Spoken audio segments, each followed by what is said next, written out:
lesson 3 ha. Kasi lesson 2, forward roll, saka standing forward roll, saka standing back roll. Lesson 1 yung ginawa natin kanina.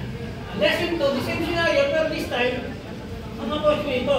Kasi sabi ko sa inyo, kita or cellphone. Pag cellphone na nakita, siguro pag-gulong ko kanina, pag-gulong ka na. Nakita na, hindi mag-gulong ngayon. Do not give your cellphone on this kind of manner. Kontak mo niyan. Yung message mo, pag-gulong lang. Ang mangyayari, dito yung abot. 30 minutes for it. Di wala na siya ng gulo. Wala na siyang concentration dito. Pasok na naman yun. Gagana mo. Kaya mo cellphone mo. Guard, huwag nanakaw. Diba? Pwede yung check, kung gusto ko. Hindi, nakawin na siya na.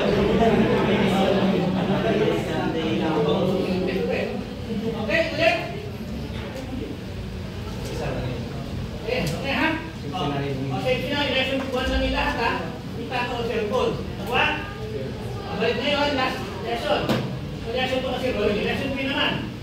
Same scenario, different approach. Ganun din yun. Pasok, suntok, block, iwas. Hatak. Sabi natin.